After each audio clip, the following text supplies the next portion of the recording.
Hey, what's going on? So I just watched the season 3 premiere of Better Call Saul and I wanted to discuss it with you guys. Oh my gosh, it seems like it's been forever since this show's been on. I'm so glad it's back. Seems like one of the shows like no one is talking about, but is so good. Like coming off of Breaking Bad, you think how can a spin-off show be ever as good? But it is. It's just as good in my opinion. It has a slower type of pace. Doesn't have nearly as much like action as Breaking Bad did, but it doesn't need that whatsoever. It's a character show and it's all about the characters, and I love all the characters on the show. So let's get right into it of what I thought on the season 3 premiere. I want to leave out the beginning of this episode till the end of this video because I have some thoughts on that. But jumping in to what comes after that, we follow up right after we did with season 2 of where Saul is telling Chuck that he did forge the documents, he did change the address in those documents so Kim could have the Mesa Verde account. Why, I still can't believe Saul would ever say that to Chuck, and Chuck records it so he has that incriminating evidence against him. They do have a nice conversation for a little bit until Chuck says, hey, I'm not going to forget what you did, even though we can still be brothers and I might still care about you. I don't care about you, and I'm going to take you down. So it's kind of like this two-sided thing. And you will pay. The next part of the subplot is Chuck actually going to the big firm. I forget the blonde-haired guy's name, but he actually goes there and says, hey, I do have this recording of Saul. We need to do something about it. And it's seemingly Chuck has a bigger plan for this. I guess we'll have to see in future episodes what he actually does. Surprisingly, the blonde-haired guy is just like, we have like nothing against Saul. Like, Saul could just say that isn't his voice on the tape. He can say that you were lying, or how'd you even get this? You're recording him without permission. But it seems like Chuck has a plan, and it won't be good for Saul, unfortunately. Now here we get to one of the best parts of this episode is Mike with the recorder that he finds in his car. Now I love this scene when he's at the junkyard and he's searching the car because right when he's about to snipe those gangster people, Hector Salamanca, is that who he's going after? I forget all these names. He's sniping, he goes back to the car, his air horn is on, and he finds that note that says don't. So Mike takes his car to the junkyard and sees if the guy who left the note did anything else to his car. So he takes the whole car apart in this amazing montage, well, this time lapse, which is a signature for Breaking Bad and Better Call Saul. And they have this shot where it like tilts up and Mike's just going throughout the whole car, taking out piece by piece, searching to see if there's like a wire or a recording or some kind of tracker. And he gives up looking because he feels like he went through the whole car. He says to the junkyard manager that he could just keep the card. And he's waiting in the repair shop, I guess, for a cab, but then he looks at the gas tank caps and he realizes that something could be in there. He goes back and there is a tracker in there. At first I thought it was a recording thing, or is it both? Is it a recording / tracker? I think it is. He actually ends up buying one of his own to see who put that tracker in there. So he swaps it out with a new one that he bought, so then he could track the people when they pick up the tracker from his car. So he could see who actually put it in his car. Which I think it's the biggest possibility and most likely that it is Gus doing this. We know that he's going to cameo. I actually wish they kept that a secret. That would have been cool to not to know that.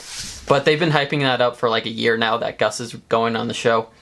So it's going to be interesting to see him again with his full face, not half of it, and see how he ends up working for him. Because isn't in Breaking Bad Mike working for Gus, and then he goes after Jesse when Jane dies.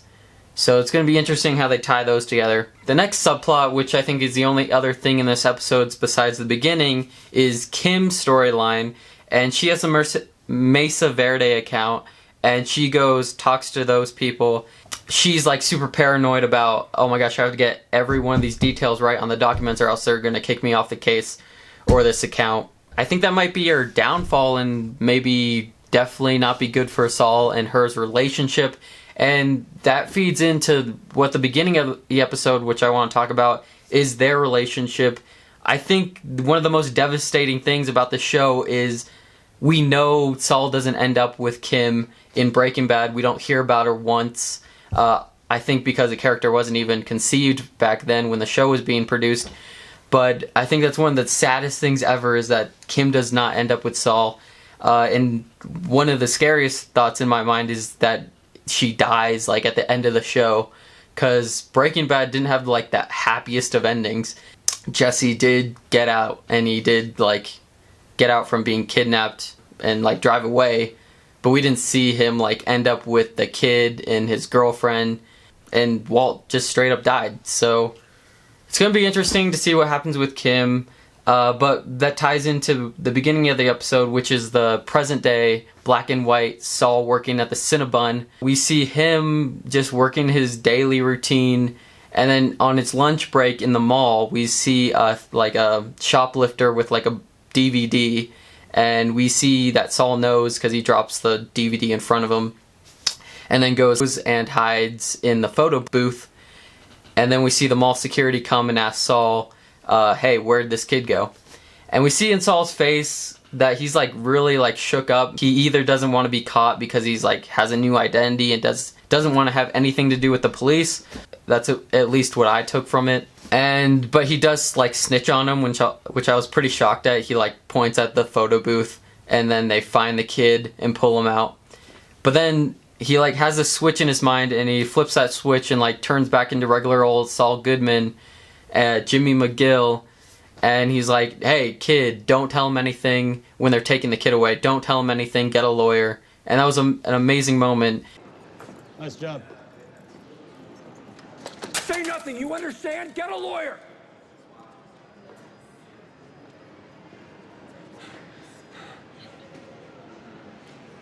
Get a lawyer.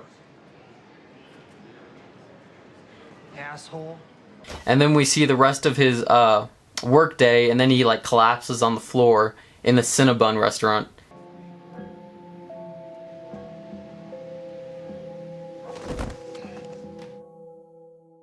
I think the show, my prediction on where the show will end, because I think it will have the same lifespan as Breaking Bad. I think they can go for 5 seasons. But I think if they keep on having these black and white, like flash forward, present day Saul moments, which I'm surprised they keep on doing them. But if they keep on having them, I think it will end on the black and white moments. The entire show will end on one of those moments. And hopefully, if Kim isn't dead, then they will like maybe reconnect. That's like my dream, like my hope for the ending of the show.